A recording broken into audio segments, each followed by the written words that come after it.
What if the midpoint of a year isn't just a check-in? It's a chance to disrupt autopilot, reset identity, and recalibrate your work towards progress, purpose, mastery, and meaningful impact. Y'all, it's time to stop pushing harder towards old goals and instead aim higher with clarity and leverage. Hi, y'all. I'm Dr. Danielle McGeough, and you're listening to Plan Goal Plan, where planning is self-revelation. We've hit that stretch of the year where everything starts to blur. You're halfway through your calendar, but a world away from the goals that you set back in January. Maybe you've forgotten what those goals even were. Maybe you've added 5 new ones since. Or maybe you picked a goal that just doesn't feel like you anymore. That's okay. Because today we're not going to catch up. We're going to realign, we're going to re-energize, and we're going to dream bigger than ever about what's possible for the rest of your year. So let's reset, starting with who you're becoming. All right, step one, we're going to activate desire. When we're on autopilot or in deep burnout, desire can feel far away. The days blur, the goals feel flat, and our voice gets drowned out by what everyone else expects from us. But desire is direction. It's how our future self calls us forward. So let's begin there. I want you to make a list of 10 things that you want every single day for a week, big or small, practical or impractical, no judgment. So I'll share a few things that I've written about before. I've written that I want slow mornings. I've written that I want a room full of sunshine. I've written that I want to be able to buy my husband a Jeep. I want to feel confident in my voice. I want more time laughing with my kids. I want to go to work and have it light me up. When I first started doing this, a combination of a couple things happened. One, I felt weird to actually say some of the things that I wanted that weren't altruistic, that weren't about helping other people, or that, especially anything around money, right? Like buy my husband a Jeep, something that didn't seem practical, didn't seem like a need. Right. At first, too, writing things down was really slow. Trying to get to 10 was incredibly challenging. And what I found as I went is that I started to loosen up. I started to naturally not judge quite as much as I did at first. I started to imagine bigger and bolder things. And I was actually really having fun with it. It felt really freeing, relieving, exciting to just name some of the things that deep down I really want. And I think that this is so important because I think that our wants can be windows. They can show us where we're being pulled. And I think particularly as a woman, I think that there are all sorts of ways that we have been taught that desiring is bad. And I will say I'm still navigating this intellectually a bit because I spent a lot of time learning about different Buddhist principles and the concept of contentment. And I worked a lot around being content, not in a passive, like, just be okay with everything sort of a way, but like in a way that was really about honoring and accepting what is while still giving myself permission to imagine a bigger future. And so I just want to be honest that I am getting so much better at creating space for me to want, but it is something that's still in the process for me. And if you start doing it and you're like, this feels weird, Danielle, you're not alone. But it's really important because step two is imagining your future self. So once your desire is activated, it's time to amplify your imagination. What if those desires were already a reality? Who's the version of you that wakes up in that life? And so I want you to write a full future self profile. Where does she live? What do her mornings feel like? What does she wear? How does she show up to work energetically?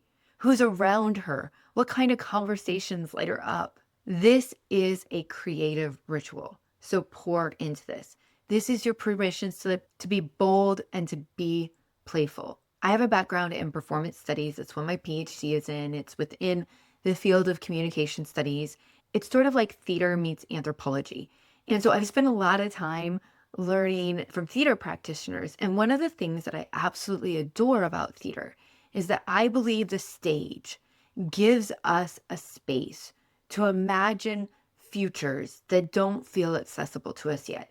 And that just taking some time and imagining those worlds is so incredibly valuable because it gives us some insight, some tools, some practices that we can do that might lead us to that future. And so when I do future self activities, I like to activate that theatrical imagination that I really, really appreciate. If you are a big reader, I think that I find this in literature as well. I think that books can do this for us. And I think it's just the most banana pants awesome thing that we have brains that let us imagine things that are beyond the reality and see things that aren't necessarily right in front of us. So I'll offer you a little bit of a pro tip. If you want to, you can name your future self. You can make her your screensaver. You can remind yourself this isn't fantasy. This is your future calling yourself closer. This is your future calling yourself closer. So step 3, now that we have envisioned our future self, you need to start acting. You're going to start acting from your future self. So what's one thing that she would do today that you haven't been doing? I want to give you a quick example of this. So after I had my kiddos, I was humbled big time on so many different fronts. But one was that I'd always heard all of these messages that marriage is so hard and that you have to work and you have to work and you have to work for marriage. And I was a snob about it. I was like, I don't know what all these people are talking about. Marriage is flipping easy. Y'all just probably didn't marry the right person. And then we had kids. And I was humbled. I found marriage hard all of a sudden. And part of it was, we had to find new ways to spend time with each other, to communicate with each other, all of those things. And at one point, I did an activity very similar to what I'm describing to you all. And I thought, well, what is my ideal marriage? What does that look like? How do we react to each other when we get home? How do I listen? How am I supportive? How do I show up for my husband every single day? And I decided, you know what? I have some beefs that I want to pick, but I'm putting them to the side and I'm just going to show up as my future self in the marriage that I want to have. And so I started greeting my husband when he'd get home from work. I would stand on a little stool because he is a giant. He's 6'6" and I am 5'4". And I would stand up on my little stool and I would give him a kiss and I would welcome home. I always made sure to ask him questions, see how he's doing. I started showing up and prioritizing my marriage the way that somebody had an awesome marriage would. And yes, it required me to kind of let go of some of the things that I wanted to be angry about.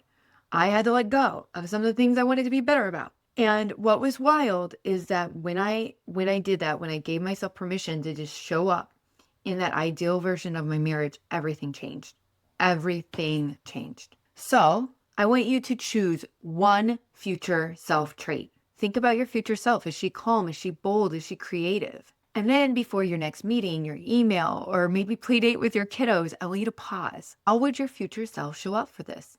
And then I want you to act from that place. I want you to embody her energy, her posture, her tone. I want you to think, what are the boundaries that she would hold? So here's a little mini ritual option. You can write a Post-it note, something I like. I like to decorate things with sticker and then laminate them. But I want you to write, what would future self do?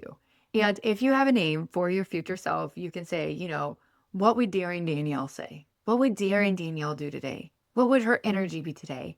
And you can put this little note on your laptop, on your mirror, in your planner. How can you keep your future self close? So as you're doing your mid-year reset, I want you to use your future self as your filter. I think that this is a little extra magic because sometimes we need our future selves to help us declutter, okay?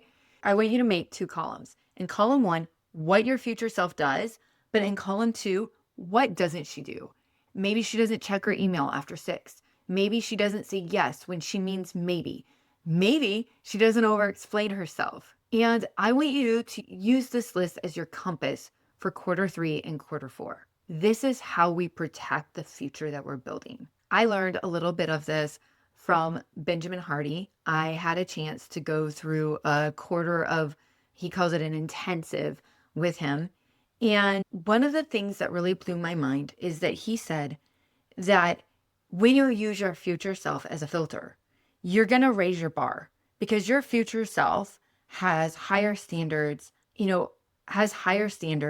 than your current self has. And so when you raise your bar, also, there are less possibilities. Sometimes when we say, hey, I'm going to do this, I'm going to do this big, I'm going to do this boldly, and I'm going to do this at a high level, all of a sudden, the possible routes to get there are narrowed. And I think that's wildly important because we are in a world right now where there is a ton of choice. There's so much choice.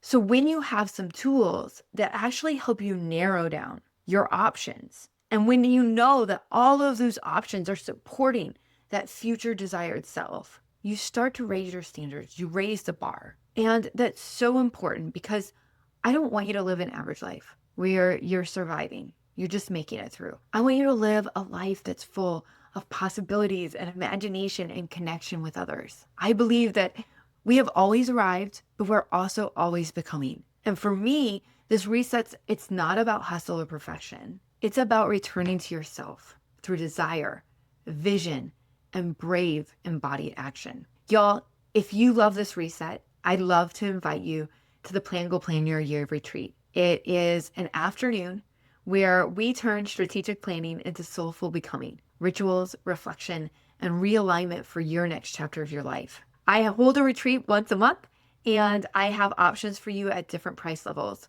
So if you can't come to this month's retreat, you will be invited right away into my portal where there's going to be tons of resources available to you so that you can get to work right away. And then whenever the retreat time works for you, and I do work with participants to find times that work for them, you can jump on in. Please check the link in the show notes. Consider joining this retreat. And as always, be bold, be balanced, and be well, friends. See you next week.